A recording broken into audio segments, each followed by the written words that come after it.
to Teenage Life with Landmaster, hoping to make your day, week, or life better. See us on Pinterest, whatever you want to say. We're on all the social networks. But now it's time for the show. So, today, our topic is, life doesn't have to be perfect to be wonderful. Because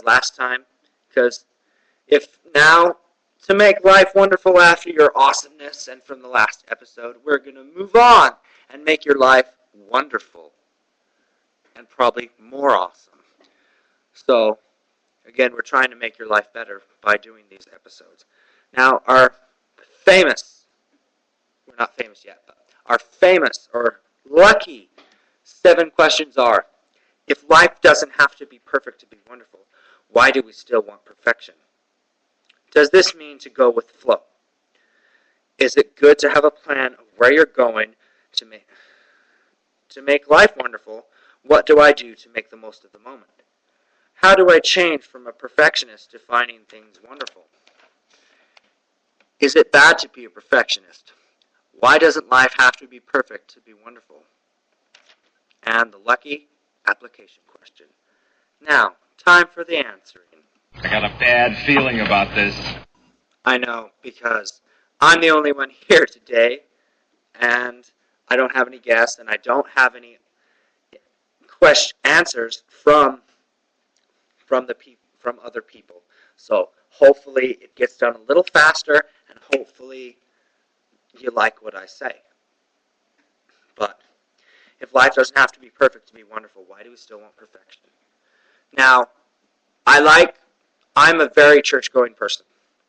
But I don't want to offend anyone else that isn't a church-going person or isn't of the Church of Jesus Christ of Latter-day Saints.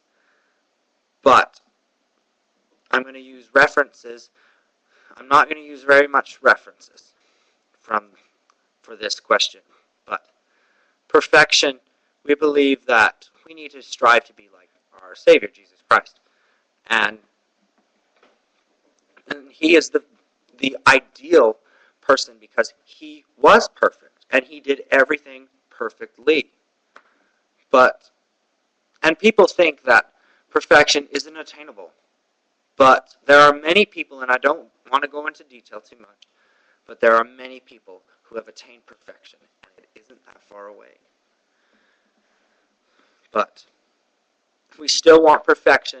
The reason why we still want perfection is because we think that if we're perfect, we won't have any troubles in this world.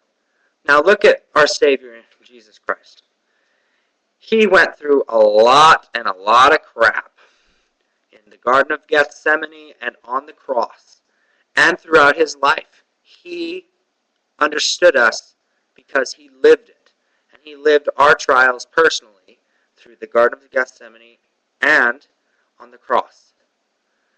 But to keep things down low on the religious side, we want perfection because it just looks like it's the greatest thing. And we think that we're not going to have any trials. Moving on.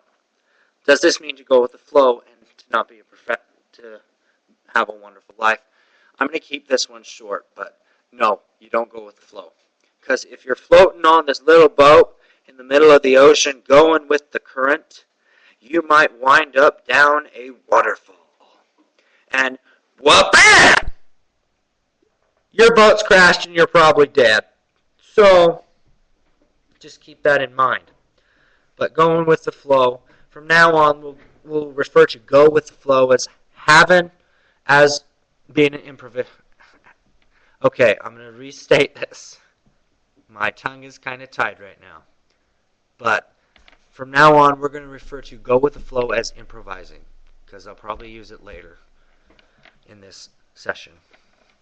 Now, is it good to have a plan of where you're going? Yes, it is a very good plan, because if you don't have a plan, you don't know where you're going. Like in Alice in Wonderland, she comes to 2 roads, and Cheshire Cat is there, and she asks the cat, which road leads where? And the Cheshire Cat says, if you don't know where you want to go, it doesn't matter. That's typically what he said. But if you do not know where you want to go, you don't have a plan. You don't have a goal set in mind. It doesn't matter where you go. You can let the river take you wherever you go. But I feel safer on the land and having a plan. For example, my friend Raston Yates, he's a 2-time state champion at the moment, going to be a 3-time in February. But the reason why I use him is because he had a very, very, very good plan. And it's called, I'm going to be number one, and I'm going to do whatever it takes to beat the crap out of this person that is fighting me for it. And he's done that twice, and I'm afraid he'll do it a third. He knows how to win. He's ranked 12th, maybe even 10th by now. But he knows how to win because he had a goal, and he tried to do the best he could to accomplish it. And his best was better than everyone else's best because he's number one. Now I use him because he probably wouldn't mind. He probably would be like, yeah, man, you use me in the radio show. So hopefully he's happy with me. But again, you need to have a plan. And the reason why he made state 2 times is because he did the little things before. Throughout the season, throughout his whole life, he's done the little things. Now, rustlers in this state, there are many people who think, oh yeah, I'll win state. I'll just do all the extra stuff a week before. You're not going to match up to the people who've actually done extra throughout their life or throughout the season. At the beginning of the season, you're not going to catch up to them. They've done a lot more work than you, and you're going to get beat. It goes with the same with everyone, every walks of life.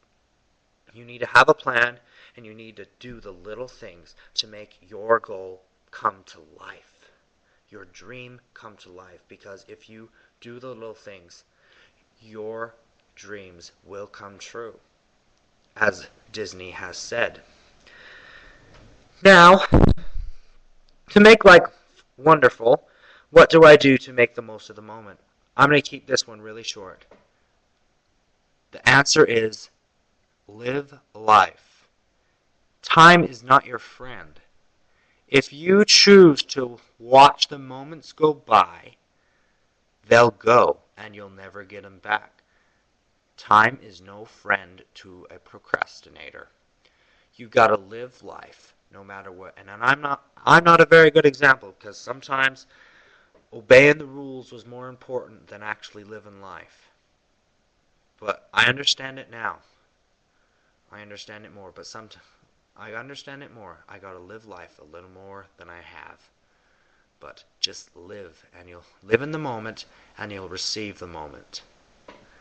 Now, how do I change from being a perfectionist to finding things wonderful? Now, being a perfectionist is not bad. We need them, and I'll go on that in a second.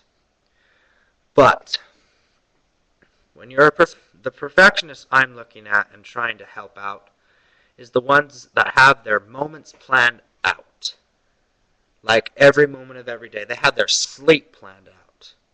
I used to be one of those, but I didn't plan my sleep out. I thought it was a waste of time on the planner.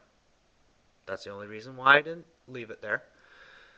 But you really just, all I'd say to change for you people, because I used to be there, you got to learn to improvise. You got to learn to go with the flow. You got to have an outline. You can't have everything specific, because otherwise it won't happen, and you'll lose all those goals. You got to have an outline, and you just got to go with the flow. And if it doesn't go well, try and make it go well. Just change it up. Go with what works. Don't go with the schedule. Go with what works. And sometimes the schedule sucks, so go with what works. And is it bad to be a perfectionist? No, it isn't bad, because we need perfectionists. We need good construction people. We need good composers. We need good everything. We need perfectionists in their field. because otherwise we're not going to have good stuff. Like this desk that I'm using at the moment. It may have been made in China, but the person assembling it, my grandpa, he is a very good perfectionist, and he does his work very well. He knows how to assemble things, and he knows how to make them last. He also built houses, and which I will refer in this moment to building houses. You are not going to pay 15 years on a mortgage to pay a construction company to make a bad house that is only going to last for 5 years. You're paying for 15. So we need perfectionists, and it's not bad. Sometimes it's good. Actually, it is good all the time. We need perfectionists in the field in every occupation. Now, number 7. Lucky number 7.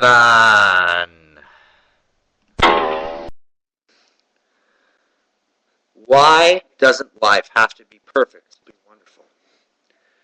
We all want perfection. We all know that, but it doesn't have to be perfect. We got to just... To make this easier to understand, I'm going to say, to answer this, to make life wonderful, just step back and see it. See the big picture. Because if you see the big picture and what is happening, you're going to see what God sees. And He sees His handwork. His children becoming more like Him, more understandable, more perfectionist, better handymen with their hands, and more knowledgeable. And another thing to see, how do we know what wonderful is? Wonderful, you can't know wonderful unless you've tasted sorrow. You can't know the good without the bitter. You've had to taste of sorrow. Perfect, people want perfect so that they don't fall. They don't fall down. There's always a hand there. And they're trying to make your life wonderful, like we're trying to do. We're trying to make people's lives better and more wonderful. So I hope you understood this. And how do I apply this to my life? I'm a very anal and perfection-minded person because I want this. I want some things just made with my hands and no one else's. And I just know how to do it. I just know how to do some things a little better than others. And people know how to do things better than me. I commend them for that. But how do I apply this to my life? My application, one thing that I do every day to make my life wonderful. I step back and I see what I've done that day. It's hard for me to see what I've done that day and see how I made my life better and how I made other people's lives better. It is hard for me to see that. But 2 days, I can see the big picture, and I see everything. I see how I made someone's life better. And I hope you can do the same. Just step back and think it through. Just think how it's going to help in the long run. Because the short run, it may look like it is a big, steep hill that you just fell down, but really, it's only just a step on the stairs. So, make your life better, and I hope to see you again. Now we're going to close with... Now, we hope you come and listen again. We're on Twitter. Taylor, my account for Twitter, you can just go to me. It's capital L, lowercase a-n,